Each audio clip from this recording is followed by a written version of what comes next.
بسم اللہ الرحمن الرحیم۔ السلام علیکم ورحمۃ اللہ وبرکاتہ۔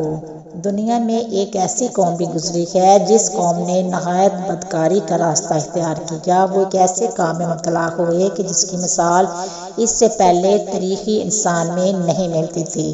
وہ تھا ہم جنس پرستی۔ ان کے مرد مردوں کے ساتھ اور عورتیں عورتوں کے ساتھ بات پھیلی کرتے تھے۔ جب عورتیں ان کے ساتھ اپنی نفسیات پوری کرتی، جنہیں موجودہ زمانے میں السبیل کہا جاتا ہے، یہ لوگ پیچیدہ ڈھکے چھپے کام نہیں کرتے تھے بلکہ سر عام مجلسوں اور محفلوں میں بھی کرتے تھے۔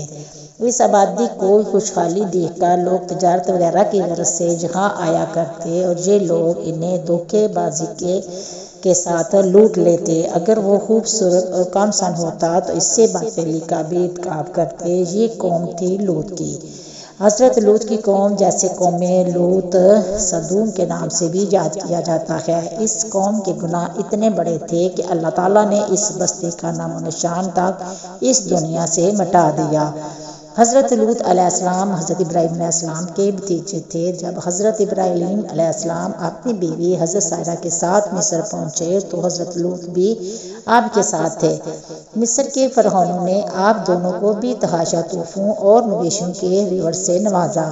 آپ دونوں حضرات اپنے اپنے ریوڑ کے ہمراہ مصر سے نکلے۔ سفر کے دوران آپ کے چلوں کے بیچ لڑائی جھگڑے ہونے لگے۔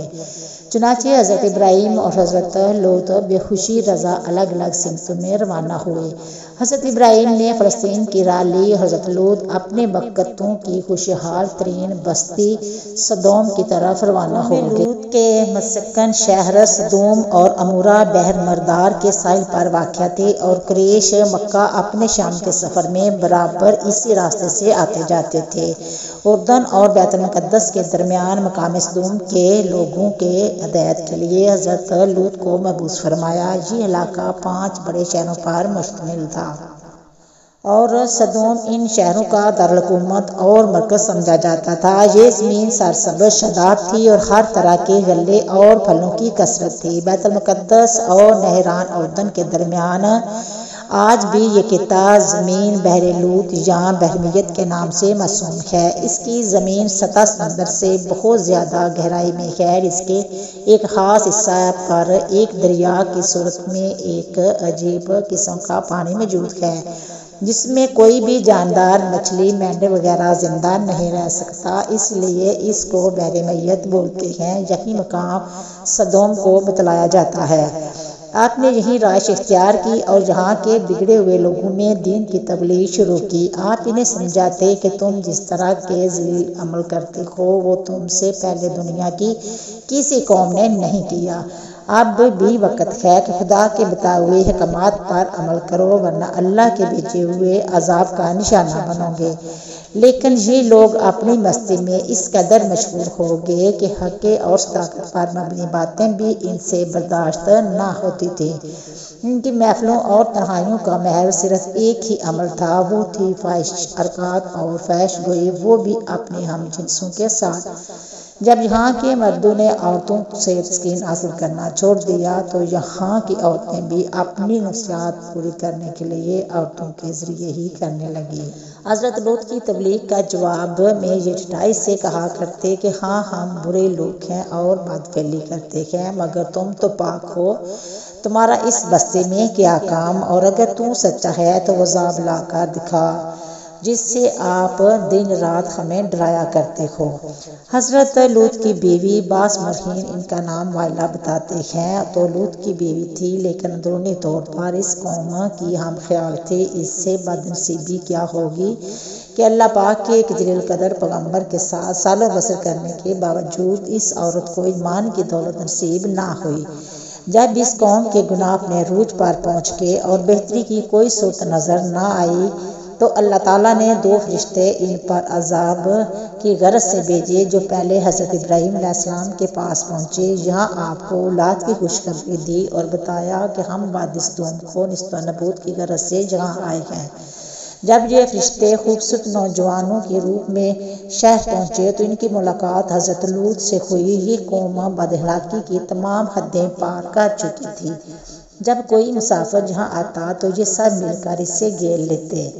اور اس سے باطلی کا مطالبہ کرتے، اس لیے لوط نے انہیں باہر ٹھہرنے سے منع کیا اور اپنے گھر میں لے آئے، ان کے لیے کھانے پینے کا انتظام کیا اور انہیں سمجھانے کی کوشش کی کہ یہ بستی مسافروں کے لیے کتنی خطرناک ہے۔ لیکن آپ کی بیوی جو در پردہ اپنی قوم سے ملی ہوئی تھی، اپنے گھر آنے والے ان مہمانوں کی خبر اپنی قوم کے لوگوں کو دے آئی۔ یوں اس مکان کو چاروں طرف سے سدوم کے لوگوں نے گھیر لیا۔ وہ آپ سے ان مہمانوں کے مطالبہ کرنے لگے کہ یہ دیکھ کر آپ بہت پریشان اور رنجیدہ ہوئے، اسی پریشانی سے نکلنے کی کوئی صورت نظر نہ آتی تھی۔ تب ان فرشتوں نے آپ پر اپنی حقیقت واضح کی اور ہم اللہ کے بھیجے ہوئے فرشتے ہیں اور اس قوم کو اللہ کے حکم سے تباہ کرنے کے لیے آئے ہیں۔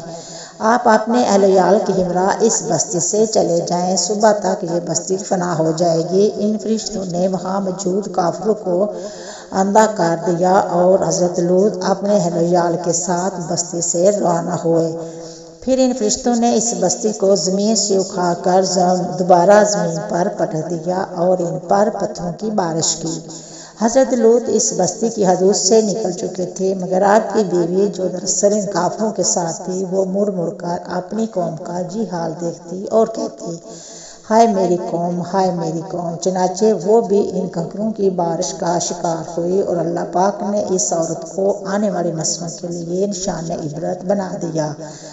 اس عورت کی لاش آج بھی پتھروں کے اس فوسل کے درمیان موجود ہے جس کے نام سے جانا جاتا ہے، اور یہ لوٹس وائف پلر سدوم کے پہاڑوں میں عورت آج بھی اپنی قوم کے درمیان دنیا کو سرکشی اور بے راہی کے انجام سے آگاہ کر رہی ہے۔